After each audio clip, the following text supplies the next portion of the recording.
Night club में चकाचक रोशनी फैली हुई थी। सभी लोग नशे में झूम रहे थे। हॉल में संगीत गूंज रहा था। सैम और नितिन भी नशे में थे। वो वहां बैठकर बातें कर रहे थे और डांस करती लड़कियों को देख रहे थे।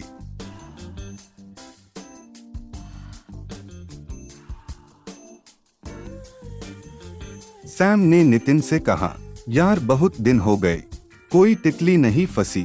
नितिन ने जवाब दिया, सही कह रहा है यार, कुछ करना पड़ेगा। पता नहीं आजकल की लड़कियां कैसी हैं। कुछ कहो तो मुंह फुला लेंगी और कुछ करो तो पेट। दोनों लड़कियों के बारे में बात करने लगे। उसके बाद दोनों अपने फ्लैट की तरफ चल दिए। सैम अपनी कार से अपने फ्लैट की ओर चला गया। सैम मेट्रो सिटी में रहता था। उसके पापा बहुत बड़े बिजनेसमैन थे। पैसों की कोई कमी नहीं थी। फिलहाल सैम राजनगर में पढ़ाई कर रहा था। वहाँ एक फ्लैट में रहता था। वही नितिन उससे मिला। दोनों बिगड़े हुए थे, शराब और शबाब के शौकीन। ना जाने कितनी लड़कियों को फंसाकर उनकी जिंदगी बर्बाद कर चुके थे। उनका यही शौक था जो दिन ब दिन बढ़ता जा रहा था। सैम अपने फ्लैट पार पहुंचा, तभी उसके मोबाइल पे कॉल आई। सैम ने मोबाइल देखा, किसी अनजान नंबर से कॉल आ रही थी। सैम ने कॉल रिसीव किया। उधर से कोई लड़की बोल रही थी। सैम ने पूछा कि उसको किससे बात करनी है। उस लड़की ने कहा कि गलती से आपको कॉल चली गई है। उस लड़की की बातों से सैम को लगा कि वो किसी गांव की भोली भाली लड़की है। सैम का दिमाग उस लड़की को फंसाने में लग गया। सैम ने उस लड़की से मीठी मीठी बातें की और थोड़ी देर बात करके फोन काट दिया। अब धीरे धीरे वो रोज उस लड़की से बात करने लगा था। सैम ने उस लड़की से बात करके उसका नाम, पता, उम्र और उसके बारे में सारी जानकारी ले ली थी। उस लड़की का नाम नैना था। कुछ दिनों बाद जब सैम को लगा कि नैना पूरी तरह से उसके चक्कर में आ गई है, तो उसने नैना से मिलने को कहा। थोड़ा ना नुकुर करने के बाद नैना उससे मिलने को तैयार हो गई। सैम ने नैना से मिलने की जगह फिक्स की, जो नैना के गांव के पास की ही कोई जगह थी। सैम कार में सज धज कर नैना से मिलने निकल गया। उसने गांव के बाहर कार रोकी और नैना का नंबर मिलाया। नैना ने फोन उठाया और कहा कि वो पास के ही एक बाग में है। उसने सैम को वहां आने का रास्ता बताया। सैम उसके बताए रास्ते पर चलकर बाग में पहुंचा। वहां पर उसको नैना खड़ी दिखाई दी। सैम नैना के पास पहुंचा और उसको गले लगा लिया। सैम ने नैना से प्यार भरी बातें की और उससे शादी का वादा भी किया। नैना ये सुनकर खुश हो गई। फिर सैम ने नैना से कहीं घूमने चलने को कहा।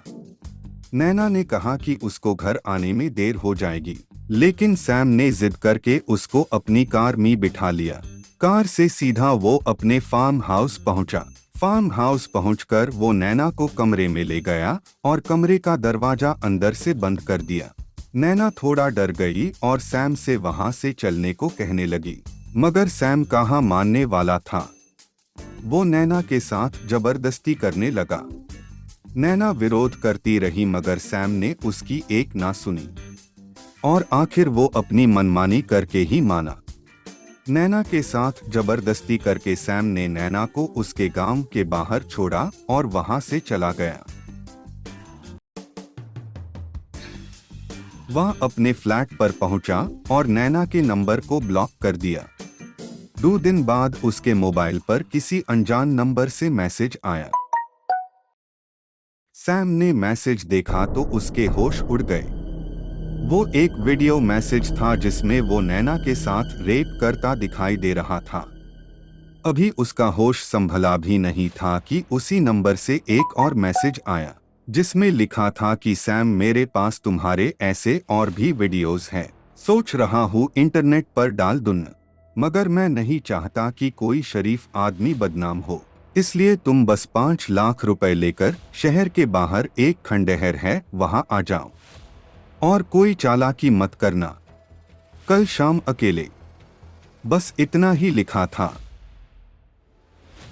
सैम के जिस्म से जैसे जान ही निकल गई।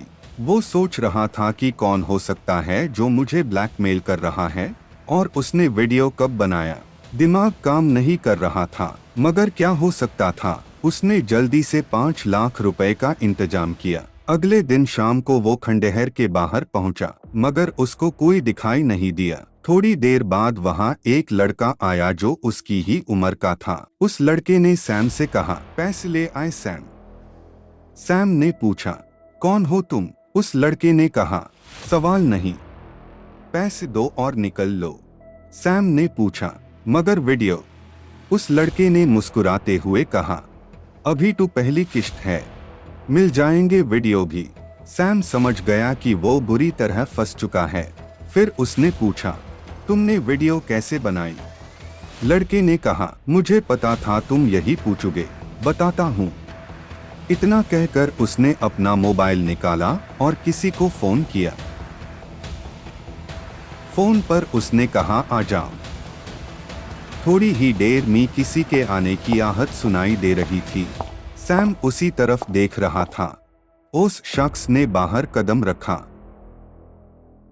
उसको देखकर सैम को जैसे बहुत जोर का झटका लगा। सैम को ये सपना लगा, क्योंकि जो बाहर आया था वो कोई और नहीं, नैना थी। सैम उसको हैरानी से देख रहा था। सैम ने कहा, नैना तुम? नैना ने कहा, नैना नहीं नीलोफर, तुम क्या सोचते हो? तुमने मुझे रेप किया? नहीं, मैं खुद रेप हुई। क्या समझे? ये मेरा साथी है। हम तुम जैसों को फंसाते हैं और जिंदगी भर माल आइते हैं। सैम उसको एकटक देखे जा रहा था। नैना ने कहा, तुम सोच रहे हो हमने ये कैसे किया? सुनो, ये मेरा दोस्त नाइट क्लब में तुम जैसे लोगों की कुंडली निकालता है, फिर मुझे बताता है। मैं किसी भी तरह उन्हें फंसाती हूँ। जब इसने तुम्हारे बारे में बताया कि तुम पहले से ही हरामी हो, तो मैंने तुम्हारे फोन पर कॉल किया। तुमने टरंट ही प्लान बना लिया मुझे फंसाने का, मगर तुम ये नहीं जानते थे कि उल्टा तुम ही फंस रहे थे। गांव की लड़की की एक्टिंग इसलिए की जिसे तुम्हें मुझे फांसने में आसानी हो, और देखो मैं कितनी जल्दी फंस गई। तुम जब मुझे अपने फार्म हाउस पर ले गए थे, तभी से ये हमारा साथी तुम्हारा पीछा कर रहा था। मैंने चीखने चिल्लाने की एक्टिंग की और तुम्हें लगा कि तुम रेप कर रहे हो। तभी इसने हमारी वीडियो बनाई और तुम्हें भेज दी। और कुछ? सैम चुपचाप खड़ा रहा। नैना ने कहा, चलो पैसे दो और अगली किश्त के इंतजाम में लग जाओ। सैम ने कहा, मगर मैं इतने पैसे कहाँ से लाऊंगा? नैना ने कहा, हमें पता है, तुम्हारा बाप बहुत अमीर है, वहाँ से ले आना। पैसे देकर लुटा पिता सैम वापस अपने फ्लैट की तरफ चल दिया। वो सोच रहा था कि मैं नैना को ठग रहा हूँ, मगर नहीं, ठगाटू उसको गया था। दाम उल्टे पदे थे, और ऐसे उल्टे पदे थे जो शायद ही सीधे हो।